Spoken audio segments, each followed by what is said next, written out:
On va voir ici comment utiliser Nearpod pour créer un QCM. Après vous êtes enregistré, donc avec votre identifiant et votre mot de passe, vous arrivez donc sur cette page-là. Ici, dans la librairie, vous avez tous les Nearpod que vous avez créés et si vous les avez publiés, ils apparaissent.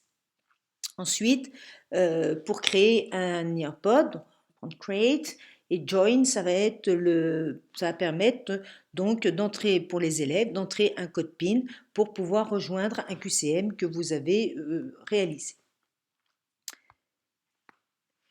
Donc pour créer un Nearpod, donc Create, Go, il faut pour utiliser Nearpod avoir une connexion Internet puisqu'on va aller sur le net. On peut tout d'abord donner un nom à son Nearpod. Ici, on va l'appeler tutoriel Nearpod. Voilà. Ensuite, on va choisir donc d'ajouter une diapositive. Donc, quand on ajoute une diapositive, on peut ajouter soit du contenu, soit ajouter une activité. Tout d'abord, pour mettre un titre à son Nearpod, on va ajouter donc du contenu.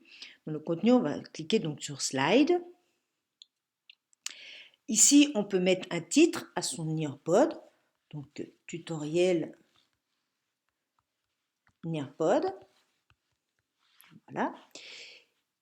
Et puis, on peut également ajouter une image ou quelque chose d'audio. Si on va ajouter une image, on va aller chercher dans ces images ou dans Google ou autre. On peut aller dans ces images et choisir n'importe quoi. Là, par exemple, cette image-là qui va nous servir, donc qui va nous faire l'image de fond. Ensuite, on n'oublie pas de sauvegarder au fur et à mesure les diapositives qu'on a réalisées. Cette diapositive donc qu'on a sauvegardée, on va la retrouver donc en première diapositive. Donc là, il faut le temps qu'il charge l'image, ce qui peut parfois être un petit peu long, tout dépend de la nature de l'image qu'on va choisir.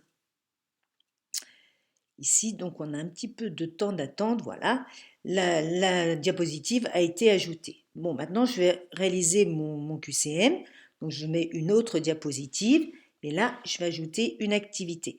Dans les activités, le plus simple au départ, c'est de mettre soit un quiz, soit une question ouverte.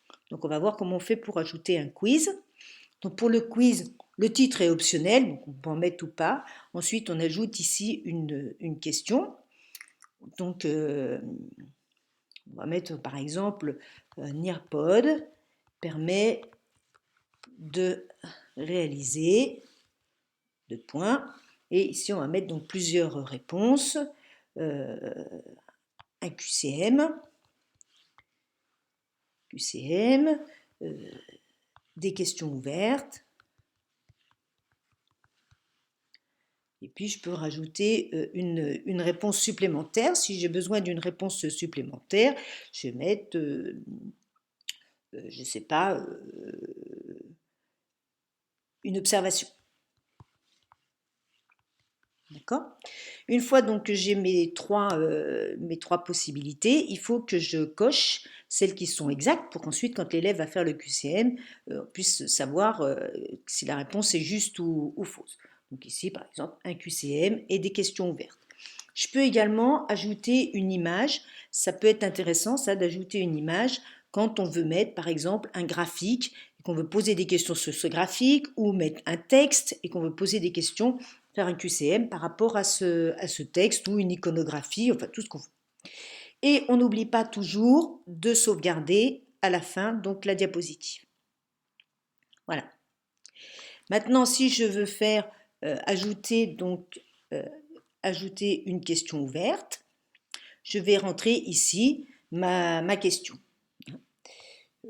Que puis-je faire avec l'application Nearpod? Voilà. Donc là, l'élève répondra de façon ouverte en rédigeant ses phrases par rapport à cette question. Voilà, je sauvegarde toujours ma diapositive dès qu'elle a été réalisée. Une fois que j'ai terminé, bon, là, par exemple, j'ai que deux diapositives. Moi, j'aime bien mettre une diapositive de fin, donc qui va être slide. Slide, c'est une diapositive. Donc, une diapositive de fin qui sera, par exemple, merci de votre participation et à bientôt, par exemple. Voilà, je sauvegarde ma diapositive, toujours. J'ai mon QCM donc qui est réalisé, ma diapositive de départ, un quiz, une question ouverte et ma diapositive de fin qui montre également à l'élève que le QCM est terminé. Pour que l'élève puisse l'utiliser, pour l'instant, mon Earpod, il est uniquement sur ma tablette. Il va falloir que je le mette sur Internet pour que les élèves puissent l'utiliser. Donc pour ça, je vais le publier. Pour le publier, il faut que je mette un titre. Donc, tutoriel Nearpod. C'est de mon titre ici. Je passe en dessous. Tutoriel Nearpod. Je vais mettre 2 parce que je crois que j'en avais déjà fait un tout à l'heure. Voilà. Il va me demander donc pour quel grade. On est tout en anglais, hein, donc voilà, je vais mettre autre et puis là je vais mettre autre aussi et je publie mon Earpod. Une fois qu'il est publié, il apparaît maintenant dans ma librairie, hein, donc je retrouve mon Earpod ici, là.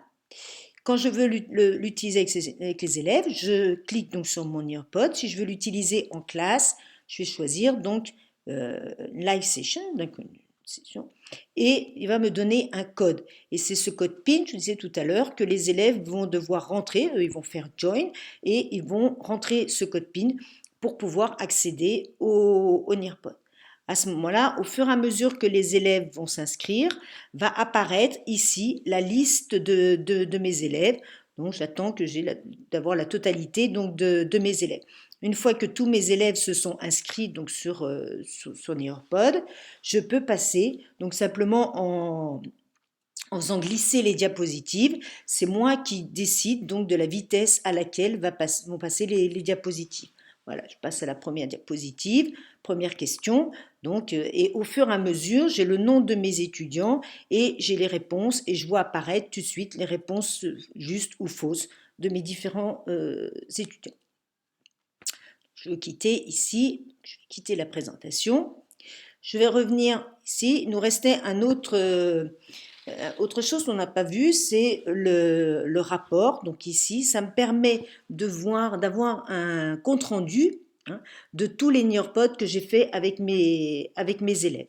Si je prends ici par exemple, donc un Nearpod qui a été fait avec des premières S, je choisis la date donc, où les élèves ont fait leur travail et j'ai ici tous les résultats des élèves avec le nombre qui ont participé, le nombre de questions justes, de questions fausses, et en dessous, j'ai élève par élève, donc le nombre les réponses. Donc ça me permet de voir quel pourcentage donc, de réponses exactes vont avoir eu les élèves. Après, je peux les voir question par question, c'est-à-dire que je choisis le quiz et je prends sur mon quiz et je vois ici qui a bien répondu et qui a mal répondu donc à chacune des questions ou qui n'a pas répondu, hein, à une question. Ça permet de répondre, de pouvoir intervenir directement. Quand c'est une question ouverte, même chose, donc je vais voir ici les réponses de mes différents élèves à la question ouverte. D'accord ? Voilà, donc c'est pas très difficile. Chose auquel il faut toujours bien penser, c'est à bien sauvegarder les diapositives quand on les a faites et surtout à bien publier son Nearpod parce que tant que le Nearpod n'est pas publié, il ne peut pas être présenté aux élèves. Voilà, bon, je vous souhaite de faire de très beaux Nearpod, de très beaux QCM ou questions ouvertes donc à vos élèves. Voilà, au revoir.